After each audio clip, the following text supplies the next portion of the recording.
Mobile দিয়ে এইরকম logo তৈরি করার জন্য আমাদের পিক্সেল ল্যাব অ্যাপ্লিকেশনের প্রয়োজন হবে। সো আমি চলে আসলাম নিচের দিকে, দেখেন এর মতো একটা অপশান আছে, এখানে আমি ক্লিক করে দিব। তারপর প্লাস আইকনে ক্লিক করে একটা পেনের মতো অপশান আছে, এখানে ক্লিক করে দিব। এখন দেখেন আমার এখানে কিন্তু টেক্সটের অপশান চলে আসছে। আপনি আপনার লোগোতে যেই টেক্সটটা লাগাতে চান সেটা এখানে লিখে দিবেন। আমার চ্যানেলের নাম যেহেতু টেক আশিক, আমি এখানে টি আর এ এই দুইটা সেট করে দিব। দেখেন আমি এখানে টি অলরেডি নিয়ে নিছি এবং এখানে টি এর সাইজটাও বাড়িয়ে দিয়েছি। সো এইরকম আমি রাখবো। হ্যাঁ, ঠিক আছে। আপনারা চাইলে আরেকটু বড় করে দিতে পারেন। আমি এই যে এইরকমভাবে টেনে বড় করে দেওয়া যাবে। আমি একটা নির্দিষ্ট মাপে এইরকম মাপে রাখলাম। এখন আমি এটার ফ্রন্ট চেঞ্জ করবো। এই যেখানে ফ্রন্ট আছে, এখানে দেখেন অসংখ্য ফ্রন্ট আছে যেটা আমাদের এখানে দিয়ে দেওয়া হয়েছে। আমি এখানে এই ফ্রন্টটা নেব না, এই যে মাই ফ্রন্ট থেকে এই যে ফাকন 4PK4 এই ফন্টটা আমি নিব। সো এই ফন্টটা ডিসক্রিপশান বক্সে আমি দিয়ে দিব, এখান থেকে আপনারা ডাউনলোড করে নিতে পারবেন। সো দেখেন আমি কিন্তু এই ফ্রন্টটা এখানে সেট করে দিলাম। আমি এখন এই ফ্রন্টটাকে কপি করে টি এর জায়গায় এ দিয়ে দিব, তাহলে আমার সেম ফ্রন্টই থাকবে, শুধু লেটারটা চেঞ্জ হয়ে যাবে। সো দেখেন আমি কিন্তু এই যে এ দিয়ে দিছি, টি এ এই দুইটা আমি হচ্ছে এখানে সেট করে দিয়ে আপনাদেরকে দেখাবো। আপনারা চাইলে যে কোনো ফন্ট এইভাবে অ্যাড করতে পারেন একটু ঘুরিয়ে। ওকে, আমি এখন টি আর এ এই দুইটাকে অ্যাডজাস্ট করব। আপনারা দেখতেই পাচ্ছেন আমি একটু লেটারটা বড় করে নিয়ে এভাবে অ্যাডজাস্ট করার চেষ্টা করতেছি। আপনারা যে কোনো ফন্ট এইরকমভাবে BCD এইরকম যে কোনো ফন্ট আপনারা এইভাবে অ্যাডজাস্ট করে নিতে পারেন। সো দেখেন আমার কিন্তু এই যে টি আর এ এই দুইটা কিন্তু অনেক সুন্দরভাবে অ্যাডজাস্ট হয়ে গেছে। এখন আমি এই দুইটা লেটারকে একসাথে লাগিয়ে দেব। সো এই যে উপরে অপশান আছে, এখানে ক্লিক করার পর নিচে এখানে ক্লিক করে তারপর দুইটাতে ক্লিক করার পর নিচে এখানে ক্লিক করে ওকে দিয়ে দিবেন। এখন দেখেন আমার কিন্তু টি আর এ এই দুইটা কিন্তু একদম অ্যাডজাস্ট হয়ে গেছে, মানে এই দুইটা কিন্তু আর নড়াচড়া করবে না, দুইটা দুই দিকে যাবে না, দুইটা লেটার কিন্তু একত্র হয়ে গেছে। এখন আমরা এই লেটারের শ্যাডো, গ্রেডিয়েন্ট, তারপরে স্ট্রোক এগুলো চেঞ্জ করে দিব। সো আমি এখন শ্যাডোর মধ্যে চলে আসছি। শ্যাডোর মধ্যে আসার পর এখানে আমরা বিভিন্ন কালার পেয়ে যাব। কালার এই যে দেখেন আমার কিন্তু লেটারের পিছনে একটা অন্যরকম কালার চলে আসছে, এখানে সেই কালারটা অ্যাডজাস্ট করে দেওয়া যাবে। আপনারা এই যে ব্লু রেডিয়েশন এটা একদম কমিয়ে দিবেন, তারপর অফসেট এক্স এটা একটু বাড়িয়ে দিবেন।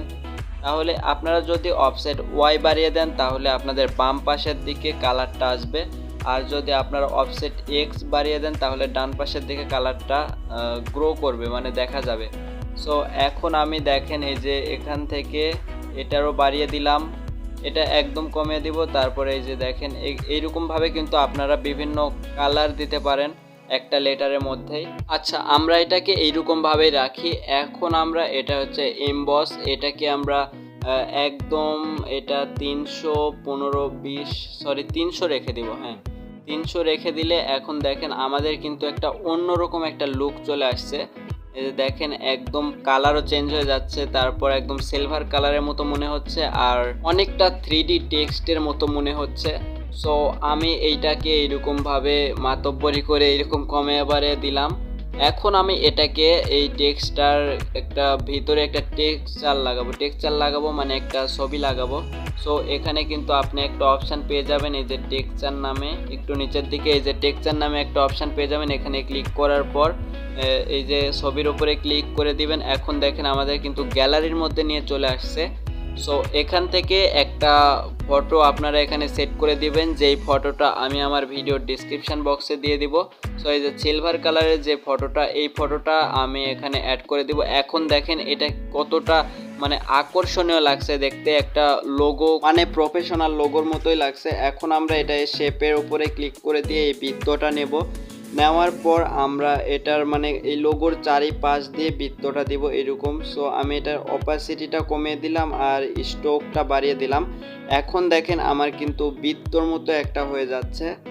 সো এইরকমভাবে আমরা হচ্ছে লোগোর চারিপাশে এই যে স্ট্রোক যত বাড়িয়ে দেবেন তত কিন্তু আপনার বৃত্তর চারিপাশের স্ট্রোকটা কিন্তু মোটা হয়ে যাবে। আপনারা চাইলে এই বৃত্তটার কালারটাও চেঞ্জ করে দিতে পারবেন, এখানে নিচে কালার আছে।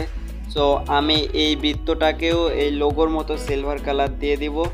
এটার জন্য আমি এখানে একটা নিচের দিকে আসবো, নিচের দিকে আসার পর সেমভাবে আমরা এটাকে বাড়িয়ে কমিয়ে দিব। এখান থেকে আমরা স্ট্রোক বাড়িয়ে দিব, তারপরে শ্যাডো বাড়িয়ে দিব। এইরকমভাবে আমরা সব কিছু আগের মতো যেইরকমভাবে লোগোটা তৈরি করলাম ঠিক এইরকমভাবে আমরা কিন্তু এই যে এমবেস এটাও আমরা 300 দিয়ে দিব। 300 হ্যাঁ 299 হয়েছে, যাই হোক। সো এইরকমভাবে আমরা এখন দিব। এখন আমরা এই বৃত্তটাকে আবার এই টেক্সচারে দিয়ে সিলভার কালার করব। সো এখন আমরা টেক্সচারে চলে যাব। এই যে এখানে টেক্সচার আছে, এখানে ক্লিক করে আমরা সেমভাবে সেই সিলভার কালারটা নিয়ে নেব, যেটা আমি আমার ভিডিওর ডেসক্রিপশন বক্সে দিয়ে দিছি, সেখান থেকে আপনারা খুব সহজেই ডাউনলোড করে নিতে পারবেন। এখন দেখেন আমার কিন্তু এই টেক্সচারটা আমার এই লোগোটা আর বৃত্তটা কিন্তু একদম সেম হয়ে গেছে। এখন আমরা এটাকে কি করব, এটাকে আমরা সেমভাবে অ্যাডজাস্ট করে দিব লোগোর সাথে।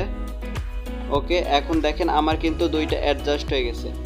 এখন আমাদের কাজ হচ্ছে ব্যাকগ্রাউন্ড কালার। সো আমি এখন ব্যাকগ্রাউন্ডটা চেঞ্জ করে দিব। ব্যাকগ্রাউন্ড চেঞ্জ করার জন্য নিচে দেখেন এখানে ক্লিক করার পরে যে ফ্রম গ্যালারি লেখা আছে, সো আমরা সিম্পলি এখানে ফ্রম গ্যালারির উপরে ক্লিক করে দিয়ে এখান থেকে আমরা একটা ব্যাকগ্রাউন্ড নিব, যেই ব্যাকগ্রাউন্ডটা আমি আমার ভিডিওর ডেসক্রিপশন বক্সে দিয়ে দিব, সেখান থেকে আপনারা ডাউনলোড করে নিতে পারবেন।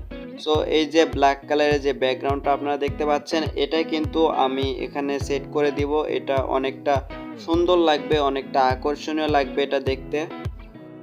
সো দেখেন আমি কিন্তু এটাকে অ্যাডজাস্ট করে এটার সাথে এই ব্যাকগ্রাউন্ডের সাথে কিন্তু এই লোগোটা অ্যাড করে দিচ্ছে। ওকে, এখন কিন্তু আমার কাজ শেষ। এখন আমরা এটাকে সুন্দরভাবে সেভ করে দিব। এই যে সেভ অ্যাজ ইমেজে দেওয়ার পর এটাকে হচ্ছে আলট্রা করে দিয়ে বা হাই কোয়ালিটি করে দিয়ে আমরা এটাকে সেভ করে দিব। সো আজকের ভিডিও এই পর্যন্তই। সবাই ভালো থাকবেন, সুস্থ থাকবেন। আল্লাহ হাফেজ।